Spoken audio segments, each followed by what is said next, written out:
We got a lot to work on, though. We got throwing a lot at them. Got a lot of things,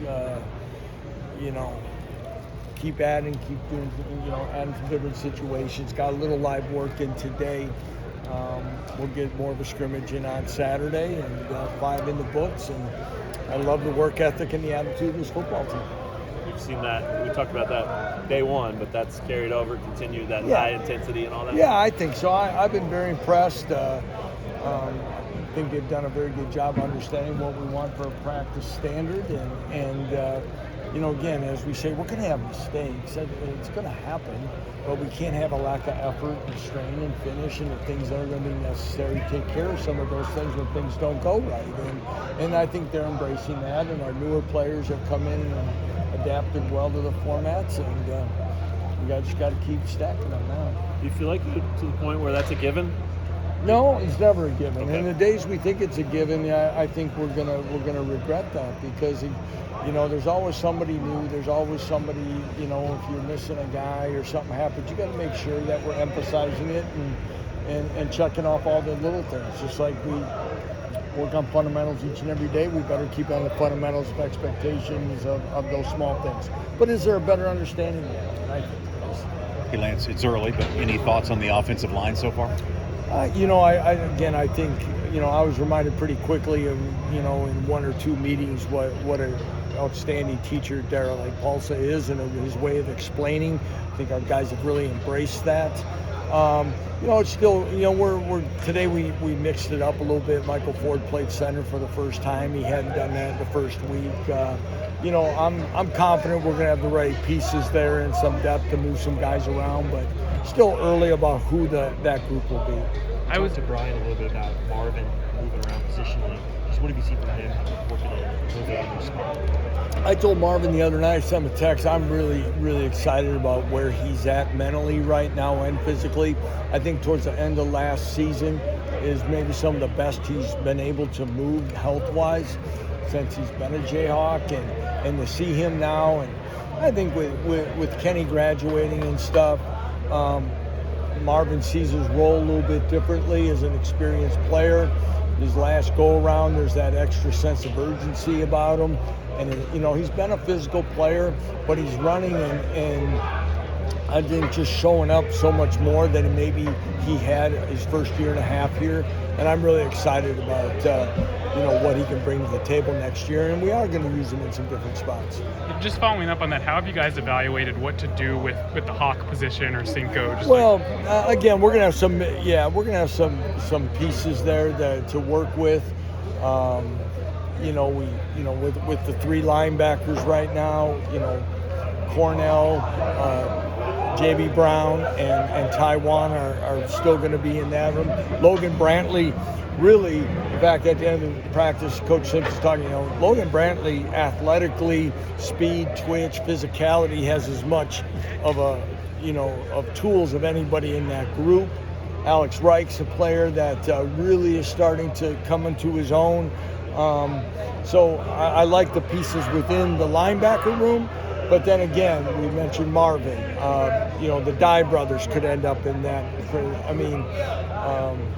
I don't know. They haven't done it yet, but a guy like Jameel Croft is showing physicality and some areas where he'll be able to help this team. So I think we're going to have options there definitely, and that's exciting for competition, for depth, and packages that we can put together. How's Isaiah look, and how's that transition from high school ball to? Excuse me. Depends on the moment. Yeah. But again, the cool thing about Isaiah is he's a cool customer. He doesn't let things rattle him. When he has a good play, his composure and disposition is the same as when he throws one late and it might get intercepted. And that's what you love about him. And he continues to grasp what we're doing, gets better, and like he and the 5 others, these are all bonus practices right now, and really excited about his progression and where he'll be, hopefully, by second week of August. How helpful is it to have veterans? You know, you lose Rich, you lose Yeah. Dirk, you lose Kenny, but you have Michael and you have Cornell, and you have. How helpful is it to have veterans in those spots? It's great, obviously, and people that still know what we want, our expectations, and it's also fun, man, to watch them grow into that. Okay, this guy's not here. Some are more comfortable asserting themselves. Others, it may take a little bit. Sometimes the leadership gets to be a little bit more by collective group. Sometimes as coaches, we've got to take a little bit of that initially, but we've got that experienced group to help us kind of work through it. And again, that's the balance between the confidence and experience versus complacency and just kind of going through the motions that we'll continue to make sure we touch on, because I don't think we've done it. And that's what's really been exciting for me about these first 5. Where does Cornell fit in that? Does he look bigger too? Is he? Yeah, he's had a really good offseason. We all wait for those moments. Cornell's had some really good weeks in the program, and then something's always happened that unfortunately set him back. 2 years ago, I think when he got sick, and he missed some time. Last year, he made that nice interception down in Texas, and I think that's one that really boosted his confidence and got him going, but then there was maybe another little setback. But he understands it's his time, and it's his time to opportunity to play a lot more.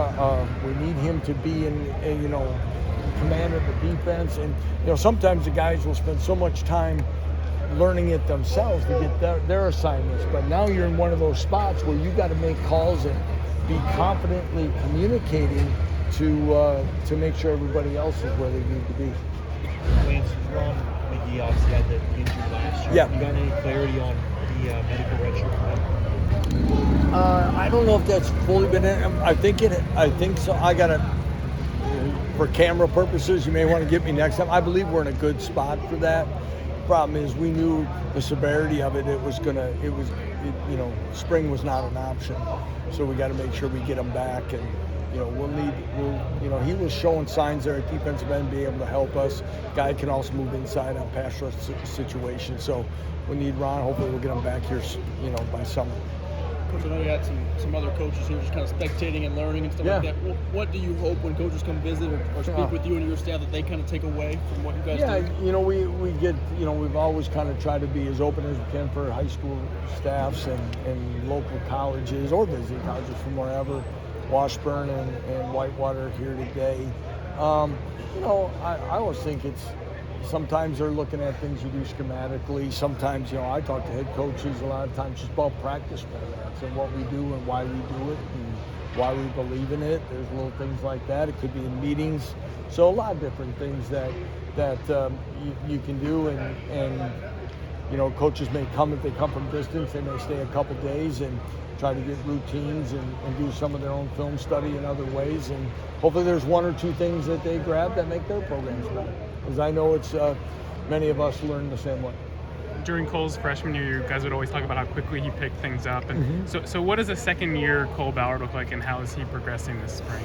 Again, very, very confidently. I think he's had an outstanding off-season. He's working harder than ever. He's hungry. Like you say, his maturity is beyond his age. Today he had a couple moments where he's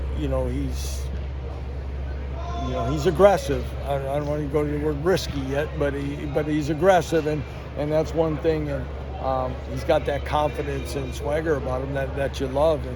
And again, we feel great about where that room's heading. Logan Brown moving around up here. Just what have you seen from him in spring, and what do you want to see? Well, again, we got to be smart with him and Bryce and many others in that group that have been out with injuries. But he's done more than I thought he'd do. Again, we had shut him down pretty early, and now we got a new position coach and doing those things. But again, I think he's moving confidently. He's so darn athletic, and he's starting to put it together, and it's been good so far. Wow, that's a lot today.